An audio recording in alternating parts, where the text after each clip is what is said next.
We'll break down Biden's speech from last night, which I am calling the oration from Union Station that was a desecration. It was absolutely awful. Thank you, sir. I do what I can. Awful stuff. Total garbage. Exactly what Clay and I thought it was going to be. So we're going to dive into some of what he said there. There has to be a strategy. Clay and I are going to talk more about this in a moment.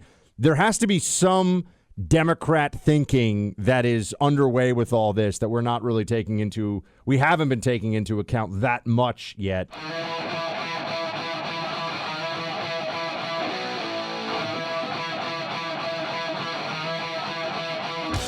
Hey, everybody, we're excited for election night, as many of you are as well. We're going to be having an incredible party in Nashville, and we want you to be able to hang out with us as a part of our VIP family. So all you got to do is sign up, become a Clay and Buck VIP, and you can stream and join us. Some of your favorite people are going to be there, too. It's going to be an election night bonanza. We'll see you then.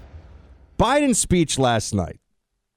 It was as bad as we thought it was going to be.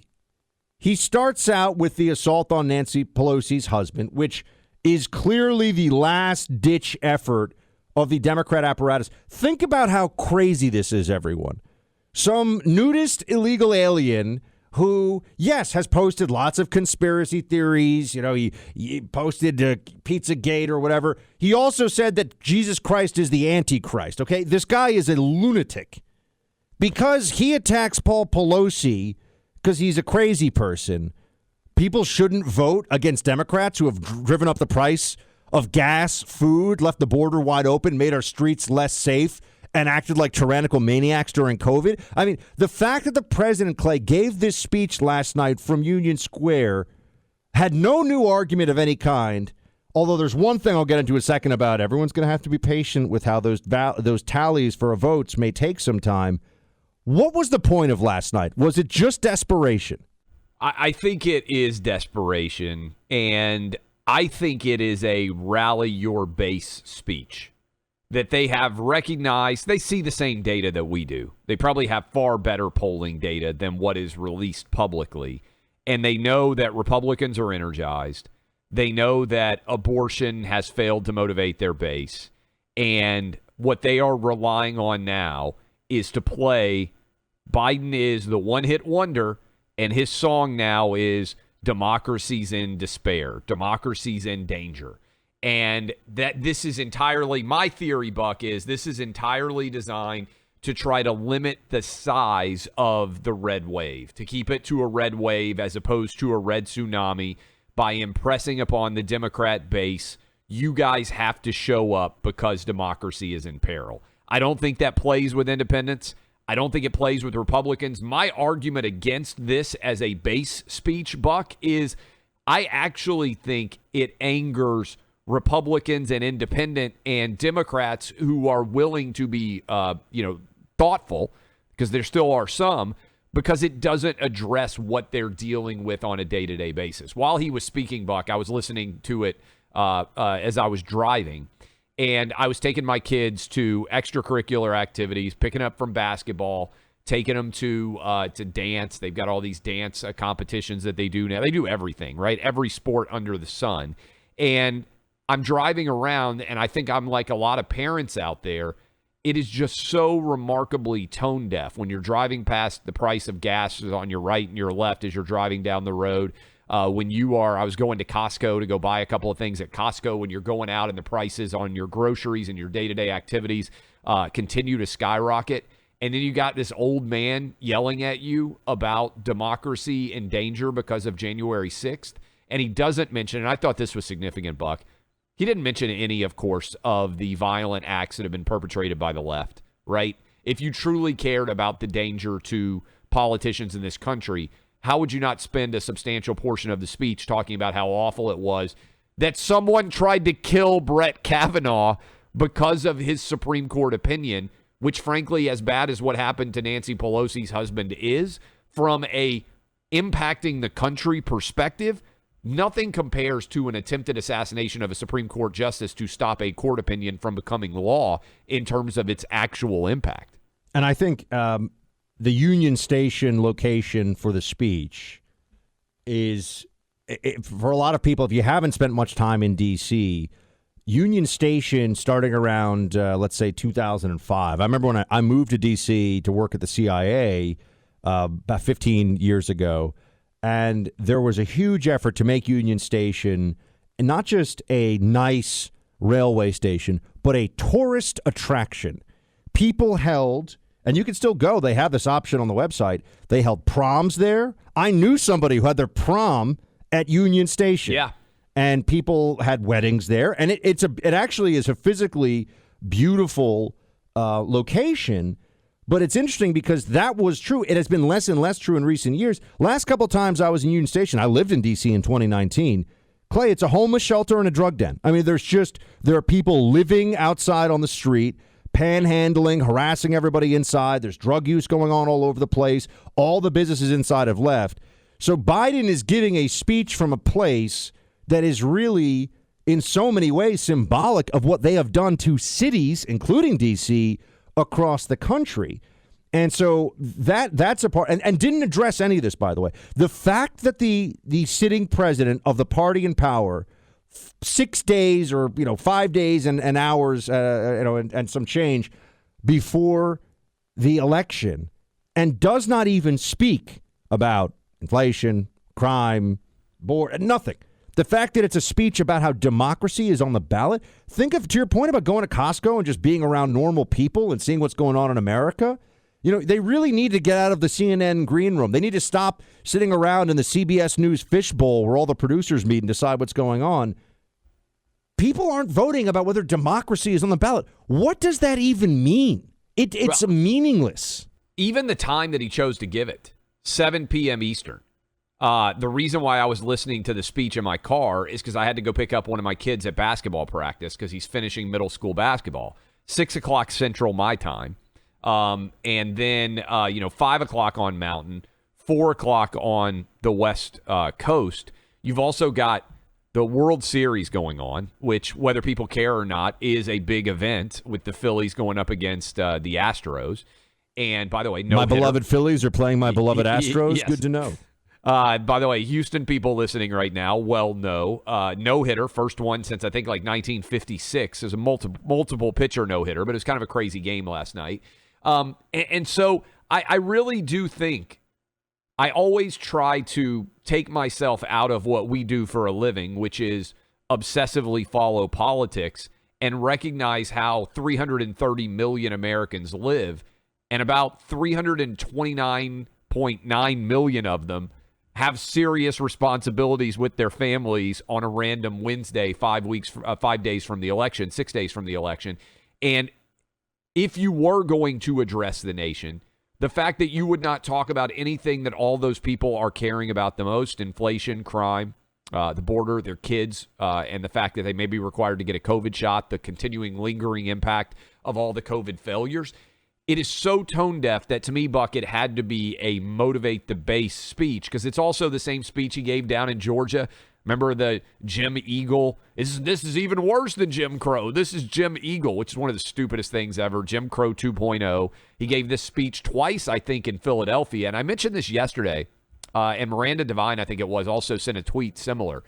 I wonder on some part, Biden's brain doesn't work well, Buck, but I think he's spending way too much time with these historians, the Michael Beschloss, of the world, who are convincing him that America is more in peril than Americans actually think it is. This is one of the most annoying trends in cable news for anybody who sees this. When these lib historians show up on CNN, MSNBC, it's like, oh, I wrote a biography of Eleanor Roosevelt, so let me tell you about the January 6th insurrection. Yes, it's like, oh, you're you right. Can't question him. He's a historian who knows about Eleanor Roosevelt. Like, slow your roll, historians. I love history. Doesn't mean, just because I could talk to you about 16th century Mediterranean warfare tactics doesn't mean I get argument enders whenever I want to talk about politics today. The best history books, as you well know, Buck, and anybody out there who reads history knows, and I was a history major. I mean, I thought about getting my PhD in history. I love reading and studying history. It takes 50 or 100 years for the best history books to be written. the immediate aftermath stories, the presentism, right? The books that the presidents write, they become part and parcel of the historic record, but they aren't the final word because in the moment, all of us are really poor at judging history's scope. And so this idea, your point is, I think Biden is under the grip of all these historians who are saying, today is like 1864, Joe. You've got to understand that, the Union is in danger and peril. And I don't buy that. And I don't think your average American on a Wednesday, 5-6 days before the election, is driving around saying, oh, my God, the country's in peril. And the underlying aspect of this, too, is we're having an election. That's the very foundation of democracy. Arguing democracy's in danger because your political opponents may get more votes than you is actually how you end up an authoritarian government. Let me ask you this. Do you think that some of the libs who have spent 2 years panicking incessantly about anyone questioning elections within a week's time are going to start questioning elections, Clay? I have a feeling. I have an inclination. There are going to be a lot of people on Twitter who have said, you are not allowed to question any elections. That when this red tsunami hits, they're going to come out and say, there's no way that Republicans elected a governor in Oregon. You're telling me that Lee Zeldin beat Kathy Hochul? The fix was in. Their favorite is, in Georgia, it's going to be black voters were suppressed. Yeah. And so we can't really know who actually won because of voter suppression. And you say, well, how do you know there was suppression? Shut up. There's racism, isn't there? So there's suppression. They don't care. And then you say, well, show me examples of it. And they say, well, it's systemic. Well, one thing I think I like, though, about the consciousness on the right is that more and more people have realized that the hypocrisy is the point. That the left says one thing when it works for them and then abandons it when it doesn't. And we say, well, hold on a second. What about they don't care? They don't care. It's like a child throwing a temper tantrum. It doesn't matter what the rules of the game are. They want what they want when they want it. Here's the deal on this historian angle. Buck and I are both history nerds. I've said on the show, one of the things that my wife loves to make fun of me about the most is even in high school, I was a history nerd. I went to Civil War sleepaway camp. I stayed at Gettysburg College for a week in the summer after my junior year for a Civil War Institute seminar on the 1864 Valley Campaign. So I'm a legit Civil War nerd. All right. So, but the thing that frustrates me, Buck, about many of these historians who decide to weigh in on current events is you would think they would recognize the power of perspective and time. Instead, they go on MSNBC and CNN, and they are among the most histrionic, among the most fearful, among the most of everyone out there, aggrieved, arguing for how awful things are right now. Listen to what Michael Beschloss said last night on MSNBC. This is crazy. He's a historian. He should know better. Listen. We could be 6 days away from losing our rule of law and losing a situation where we have elections that we all can rely on. Those are the foundation stones of a democracy. So if Biden had gone on the air tonight and said, biggest thing we have to worry about is, marginal tax rate or something like that, well, it is important. But what significant presidents do, I think you'll agree, we both write history, you and I. 1860, Lincoln didn't say biggest issue is land grant colleges, although he felt strongly. He said the country can't survive half slave or half free. 1940, Franklin Roosevelt didn't say, the biggest thing I'm worried about is farm policy. Farm policy was important to him, but what he did say was, never before since Jamestown and Plymouth Rock has America been in such danger. Joe Biden is saying the same thing tonight. And a historian 50 years from now, if historians are allowed to write in this country, and if there are still free publishing houses and a free press, which I'm not certain of, but if that is true, a historian will say what was at stake tonight and this week was the fact whether we will be a democracy in the future, whether our children will be arrested and conceivably killed, We're on the edge of a brutal authoritarian system, and it could be a week away. I mean, this guy needs a lot of Valium or Prozac or something. I mean, like, there's that's something crazy. wrong with him. Like, he actually needs substantial intervention. That's some of the craziest nonsense I've ever heard in my life. This one of the reasons that I want, Clay, really badly for them to legalize political betting in this country. And I'm not somebody who I don't like gambling, but betting on politics I'd want to do just because it would create some measure of accountability. When lunatics like this say stuff like this, be like, all right, let's see. Let's put our money down on this one. I will bet you I will put whatever amount of money somebody demands that we're not going to be in the dark grip of tyranny after this election. Calm down, libs. He said whether our children will be arrested and conceivably killed. I mean, these people Lunacy. are absolutely insane, and this is an educated man. As I stand here today, there are candidates running for every level of office in America, for governor, Congress, Attorney General, Secretary of State, who won't commit. They will not commit to accepting the results of elections that they're running in. This is a path to chaos in America. It's unprecedented. It's unlawful. And it's un-American.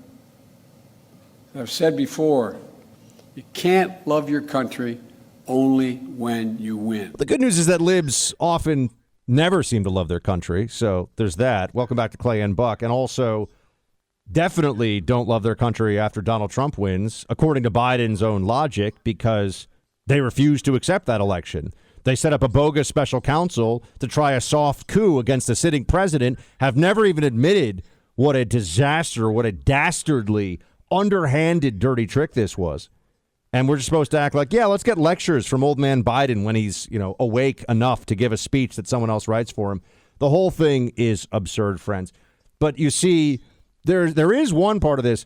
At least Democrats with this focus, I do believe, and Clay and I talked about this yesterday, that it's because they're keeping the democracy in peril apparatus in place for running against Donald Trump, because they think that will actually start to work. And I look, it will be, with Trump on the ballot, it does become more of a, this does fall more into the machinery that they can use of, Trump is the worst and he's Stalin and he's Hitler and everything, all this other stuff. But beyond that, I think, Clay, it's also, they're trying to create an emotional safe space for all these Democrats, all these libs out there who are about to see the American people are, by majority, obviously not all of them, because there's going to be, a big percentage who vote Democrat no matter what, but by a majority, a sound majority, a solid majority of the American people, they're going to be saying, what you guys have done is crazy, okay? This is a bad idea. Your ideas are bad. I'm not happy. And the American people will have some clarity, at least, on that.